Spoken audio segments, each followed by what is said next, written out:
After I turned down handing over my inheritance to my mother, she asked me to come to a family gathering. When I got there, they had attorneys prepared to pressure me into transferring it. But the second they passed me the documents, I grinned and replied, amusing, I brought a guest as well. The entrance swung open, and I never anticipated ending up in this spot, positioned opposite my own parent and the remainder of my alleged relatives, observing them attempt to seize what was legally mine. But there I stood. Allow me to rewind a little. My father was the sole true guardian I had during my upbringing. He wasn't flawless, but he labored diligently, provided for me, and above all, he was equitable. My mother, conversely.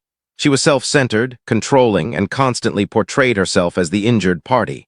They separated when I was young, and truthfully, it was the greatest outcome that could have occurred for him.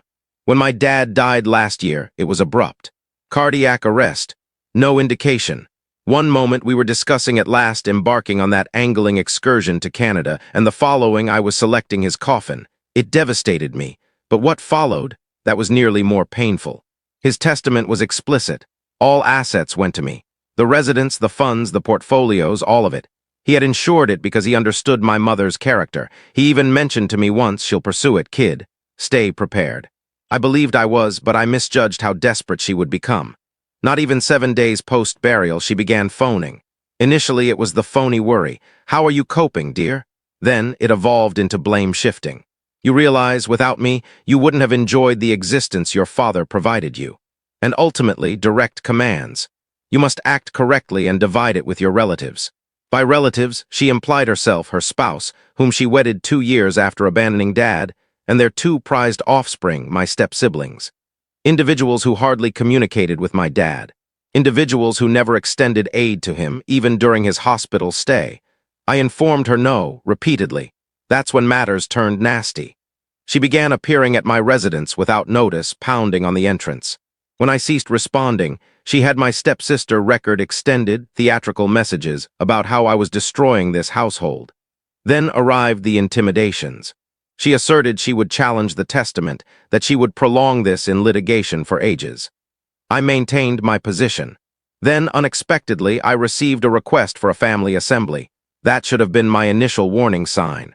My household never convened for anything except to stir conflict, but something about it seemed unusual. The phrasing was strange, excessively official. I nearly skipped it. But then an instinct urged me I had to witness their scheme. When I entered my mother's home that day, I instantly realized I had stepped into a trap. The sitting area was arranged like some sort of tribunal. My mother occupied the middle beside her spouse, arrogant as always. My step-siblings were present too, appearing far too satisfied with themselves. And then there were the 2 gentlemen in business attire, attorneys. I didn't receive even a greeting. One of the attorneys rose and stated, "We're assembled to address the appropriate allocation of your father's properties."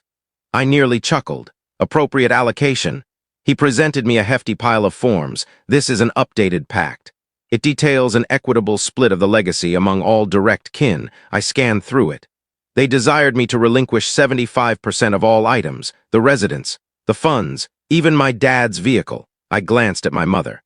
You must be joking. She exhaled theatrically as if I were some rebellious youngster. This is the optimal resolution for all. You don't require everything. Be sensible. Sensible? They aimed to confiscate all that my father earned. All he bequeathed to me, and they assumed I would simply yield and permit them. I inhaled deeply and grinned. Amusing, I stated, placing the forms on the tea table. I brought a guest as well. The entrance flung open. And in stepped my attorney. But not simply any attorney. My father's attorney. The one who composed his testament. The one who recognized every single protective measure my dad implemented to stop precisely this from occurring. My mother's complexion turned ashen. Her spouse fidgeted uneasily in his chair. My attorney wasted no moment. He retrieved their purported pact and browsed it. Then, without raising his gaze, he remarked, "This is charming. Unlawful, but charming." One of the opposing attorneys cleared his throat. We maintained that under the conditions, a reallocation, my attorney interrupted him. "Allow me to halt you immediately. The testament is unbreakable. Any effort to dispute it will be dismissed from the courtroom. And if you dare attempt to pressure my client into relinquishing his legacy, we will file accusations for deception and attempted coercion." Absolute quiet. Then my mother's tone, piercing and frantic. "You wouldn't execute that. You wouldn't sue your own parent. I gazed her straight in the eyes. Test me. The space was hushed. Nobody ventured to stir. My mother, who always possessed a retort, merely glared at me as if she failed to identify the individual before her. My stepsister, typically brimming with false empathy, abruptly appeared as though she wished to vanish into the sofa. My stepfather. He was clutching the armrest so firmly his knuckles had blanched. Then the attorney beside my mother cleared his throat. There's no requirement for aggression. We're merely attempting to reach a consensual arrangement. Consensual arrangement, nonsense.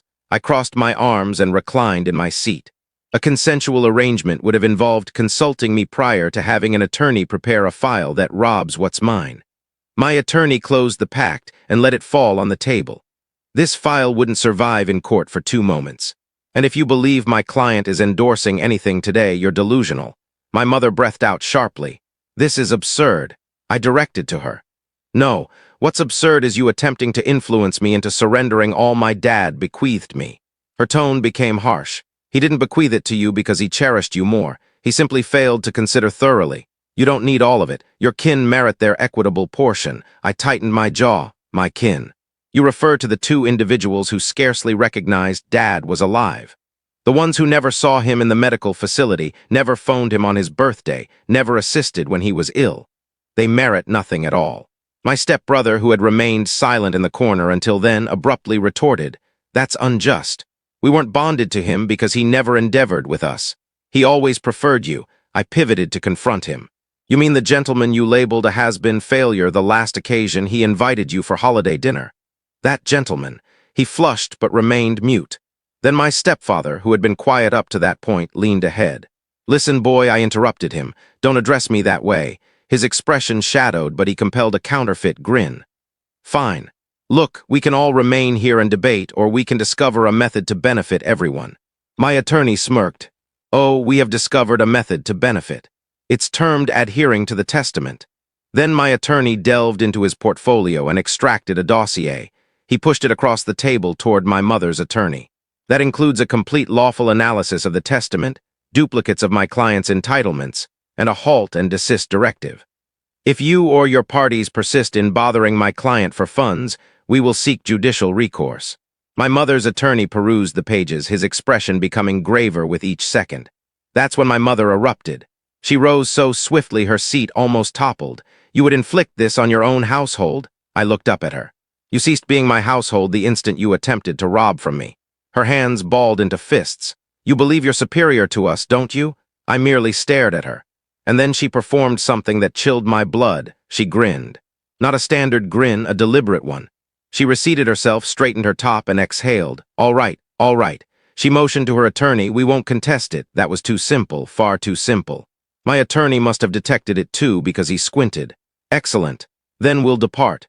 We collected our items and headed to the exit, but right as I crossed the threshold, my mother shouted after me, "Maintain that residence, dear."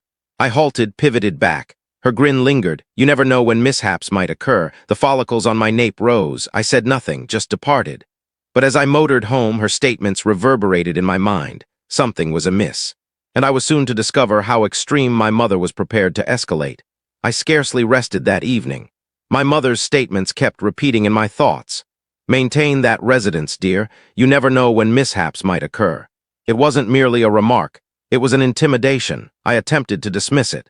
Perhaps she was just theatrical, aiming to frighten me into reconsidering my stance, but something in her gaze indicated otherwise. The following dawn, I went to inspect the residence. I hadn't relocated yet, too many recollections, but I intended to eventually. It remained my dad's spot, and the idea of another inhabiting there felt incorrect. I entered the driveway and instantly sensed my gut plummet.